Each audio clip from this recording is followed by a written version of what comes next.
So again we are starting with experimental measurement of magnetic susceptibility by Gauss method. So we have discussed these steps in the earlier video also. So first we have to weigh the empty tube when the field is off. Let us suppose the weight is A. Then weigh the empty tube when the field is on. Let us suppose the weight is B. Then the difference between these two, B minus A, this will be the measure of diamagnetism of the tube, delta, that will be equal to B minus A. Now fill the tube with distilled water and then weigh it when the field is off. The difference between this weight and the weight of the empty tube, that is A, will give you the weight of water which is filling the tube. Now empty the tube which was filled with water, dry it and then fill it with the standard calibrant, that is mercury tetrathiocyanatocobaltate. So finely powdered standard substance, that is mercury tetrathiocyanatocobaltate, is filled in small amount, and then we have to tap the tube on a hard surface after each addition. Then fill the tube up to mark. As we have seen that we have filled the tube with distilled water to the mark. So again we will fill the tube with this standard calibrant up to the mark and then weigh the tube when the field is off. And weigh it when the field is off. Let us suppose the weight of this tube is D. Then we have to weigh the tube which is filled with the standard calibrant. Next step, weigh the tube which is filled with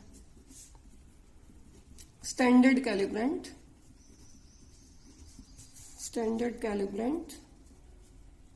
When the field is on.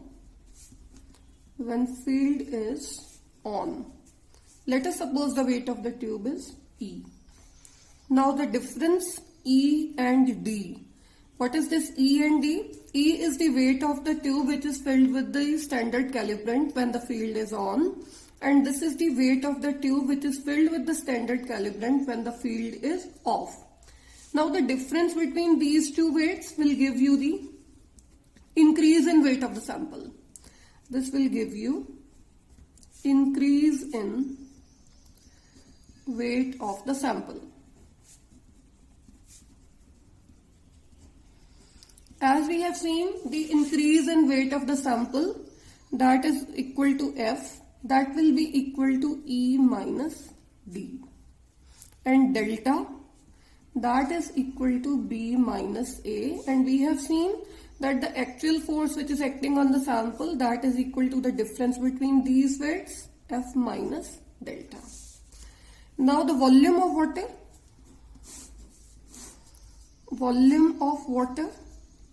we have seen that weight of water was equal to C minus A. This C minus A is equal to weight of water which is filling the tube. So density is mass over volume. So the volume of water will be equal to mass of water, that is C minus A divided by density of water. And let us suppose this value is equal to X. Now we know the density of water, we know it. This is 0.99777 gram per centimeter cube. So we can find out the value of alpha.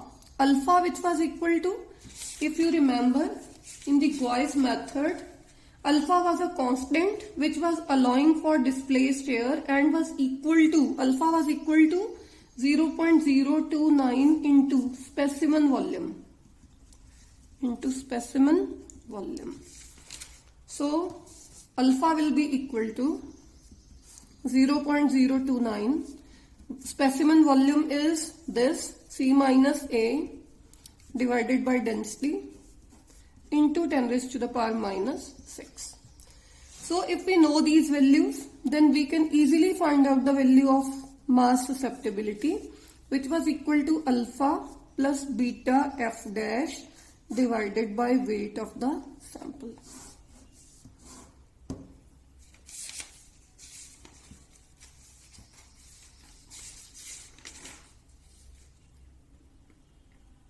Here the alpha was expressed in milligrams. Now We know that for the standard, that is mercury tetrathiocyanatocobaltate, the value of molar mass susceptibility is 16.44 into 10 raised to the power minus 6. So if we put alpha is 0.029 into C minus A over rho into 10 raised to the power minus 6. Beta is the tube calibration constant. That can be calculated if we know the value of magnetic susceptibility. No, just a minute. This is for the standard. For the standard substance, the value of mass susceptibility is this.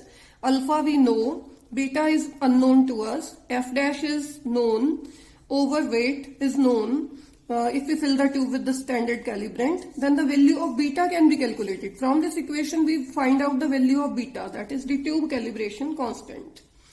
So once the value of beta is calculated, then that beta value is substituted for the value of the molar susceptibility for the unknown sample. Molar susceptibility for the unknown sample, beta value will be calculated from the standard. F dash can be calculated for the unknown sample. Alpha value is this. Weight of the sample is known to us.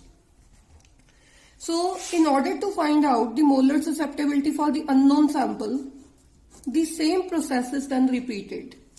So in place of first we will weigh the tube when the field is off, A, weight is equal to A. Weight of the tube when the field is on, that weight is B. Diamagnetism of the tube is calculated by the similar manner, that is delta is equal to B minus A. Tube is filled with distilled water, then when the field is off, C minus A will be the weight of the water which fills the tube.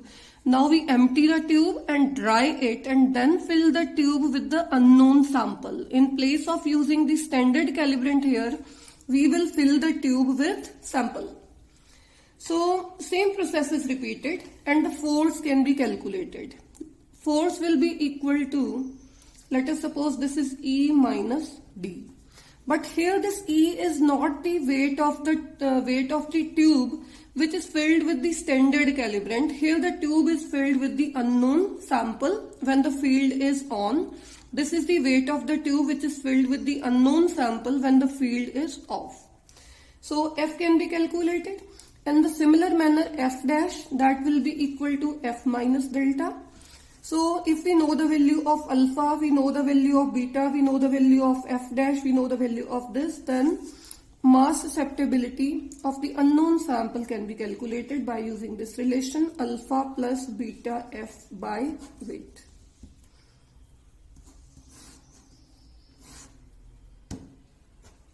Then we can find out the value of molar susceptibility. That will be equal to susceptibility, mass susceptibility multiplied by molar mass. Now we will solve one numerical.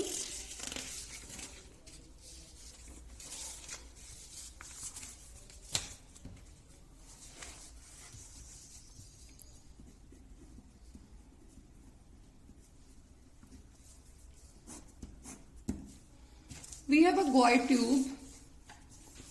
Numerical is, you have a Gouy tube with alpha is equal to 0.0106 milligram. The value of beta tube calibration constant is 2 milligram. The tube was filled with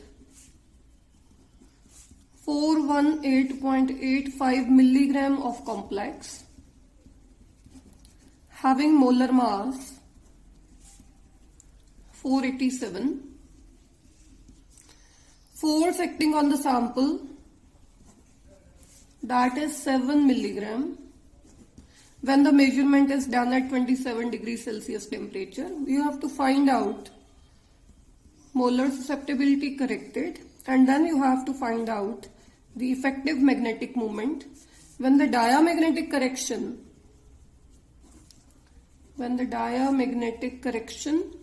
that is delta. No, diamagnetic correction is something different, that I will tell you. Diamagnetic correction of the sample was minus 172.7 into 10 raised to the power minus 6 gram per atom.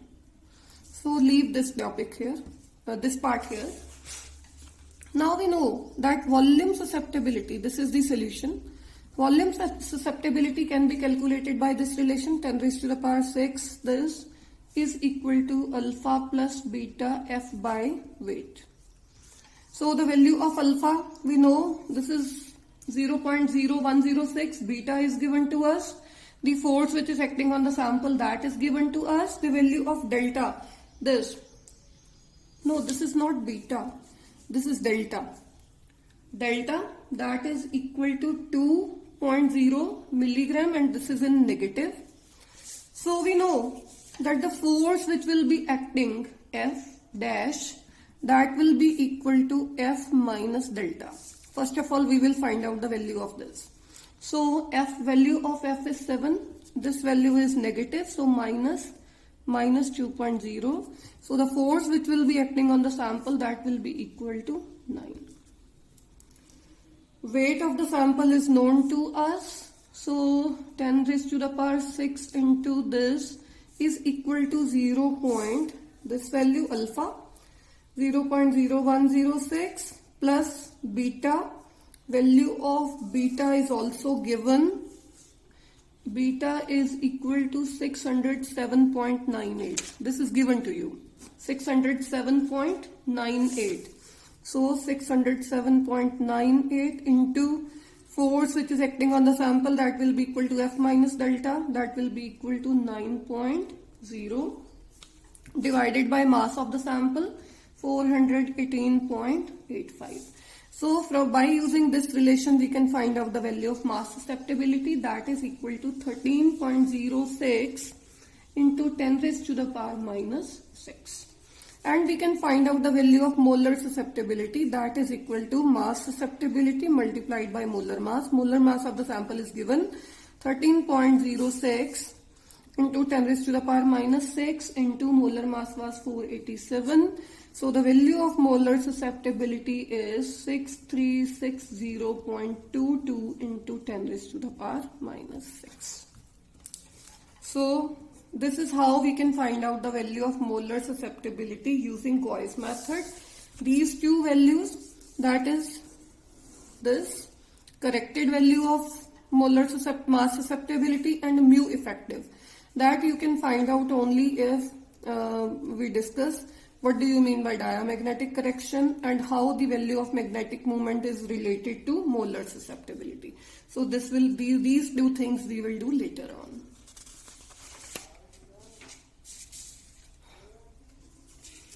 So now we will discuss one more topic we will discuss today, that is the relationship between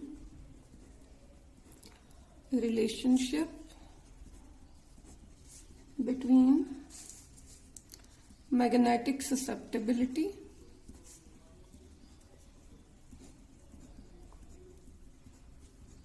and magnetic moment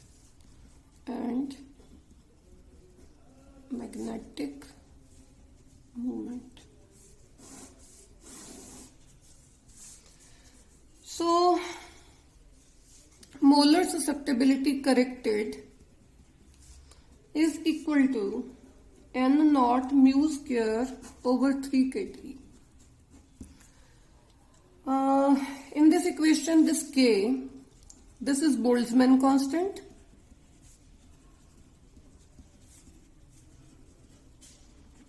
N naught, this is Avogadro's number. T is absolute temperature. Mu is magnetic moment.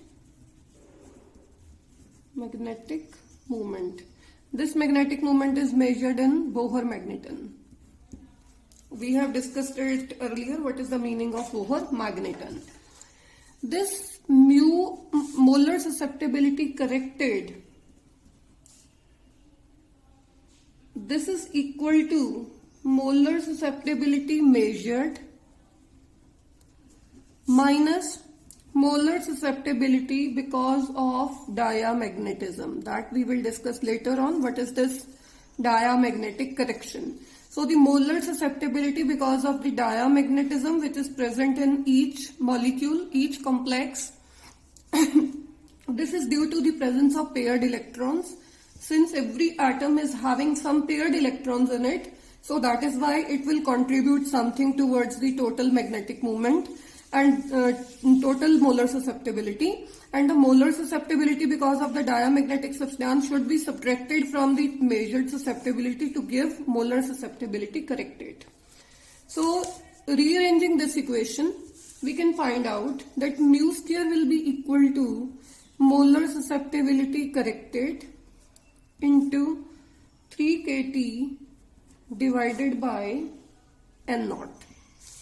So this will be equal to, mu will be equal to root 3K over N naught, this, into molar susceptibility corrected into temperature.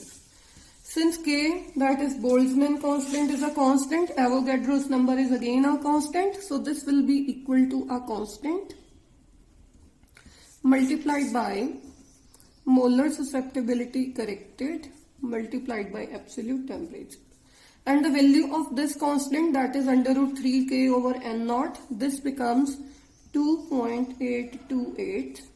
So this magnetic moment mu, this will be equal to molar susceptibility corrected into T. So this is how the value of magnetic moment is related to molar susceptibility corrected, and this value will be measured in the units of Bohr magneton. Now about the numerical, two things were left there. So this is the value of molar susceptibility. Now the molar susceptibility corrected will be equal to measured this value 6360.22 minus the molar susceptibility because of the diamagnetic substance, that is diamagnetic correction. This is diamagnetic correction is this minus 172.7 into 10 raised to the power minus 6. So this into 10 raised to the power minus 6. So this value becomes 6532 into 10 raised to the power minus 6. So this is molar susceptibility corrected. Then you can easily find out the value of magnetic moment using this relation. Mu will be equal to 2.828 into molar susceptibility corrected into temperature. Temperature which was given is in the numerical is 27 degrees Celsius. So the value of mu, that will be equal to 2.828 into 6532 into 10 raised to the power minus 6 into 300 Kelvin when that is converted into Kelvin scale. So mu becomes 3.96 Bohr magneton. So this is the value of magnetic moment. Thank you.